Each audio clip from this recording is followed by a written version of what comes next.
Lisa asks here, up to now, my Kundalini has had a very divine feminine flavor. Have you got any advice for inviting the divine masculine energy, creating more balance? Yeah, this is a great question. So we refer to Kundalini Shakti as Shakti because it is the feminine.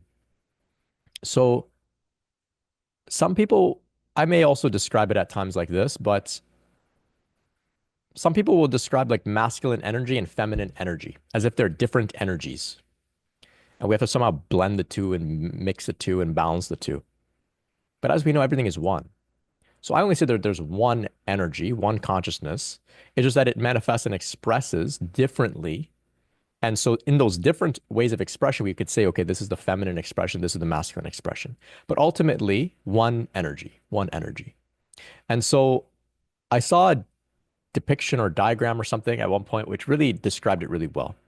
It said the masculine, so in the Hindu system, the yoga system, they refer to the masculine as Shiva. So it said the masculine is like a bottle of ink. The feminine, Shakti, is like the words or the drawings that have been made in that same ink. Same thing, different manifestations and expressions. Same thing ultimately.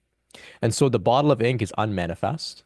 The words manifest. So the masculine, you could say, is the stillness out of which the world arises, right? So if you think of a pool of water, the still pool is the masculine. And then as that pool begins to ripple, it begins to manifest different forms and shapes. That's the feminine expression. That's all that we see here. So here we're looking at all of this is Shakti. All of your computer and your webcam and all this stuff is all Shakti. Your body is Shakti. Within the body, then we call it the Kundalini Shakti, which is a very specific manifestation of Shakti, which is meant to, of course, uh, sustain the system as well as to transform the system spiritually. So this is all Shakti. Everywhere is all Shakti. Nature, Mother Nature. That's why we refer to the planet Mother Gaia. It's all feminine, Shakti. Um, Within us, we have the masculine, which is the stillness. So when we sit to meditate, for example, we find a still place within us, we're finding the masculine within us. So for many of us, if we could place that, if we give that a location within our body, it's somewhere at the top of the head, the crown, right? So they say, Shiva resides at the crown. Kundalini Shakti, she rises up from the base of the spine up to meet Shiva at the crown. There's union, and this is the true experience of non-duality. So with stillness does come a variety of qualities, traits, ways that it can express through the human being, through the masculine, right? There's a capacity to hold space, to be steady in the midst of the coming and going of life, to be steady in the midst of someone's emotions, within your own emotions, to hold a container for all of this to come and go. So these are qualities of the masculine.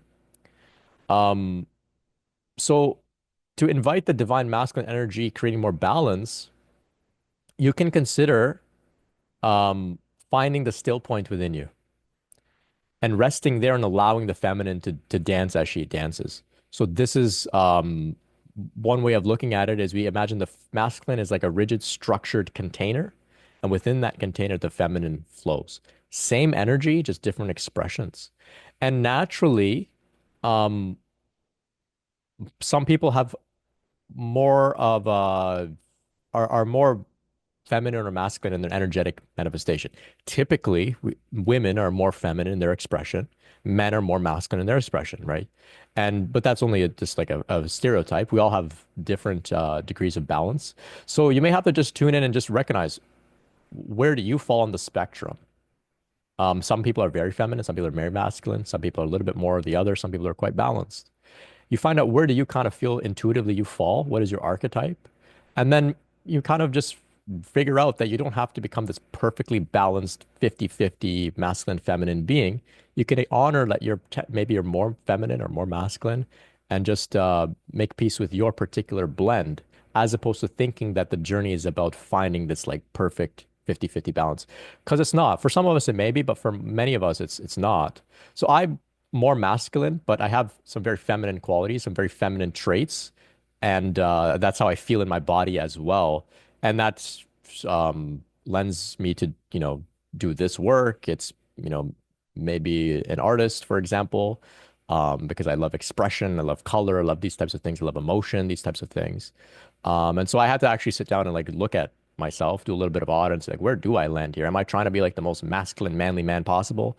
Am I trying to be more 50-50? Am I trying to just find a little bit of a balance? And so I had to, do a little bit of reflection on that myself as well. So I hope that can help you.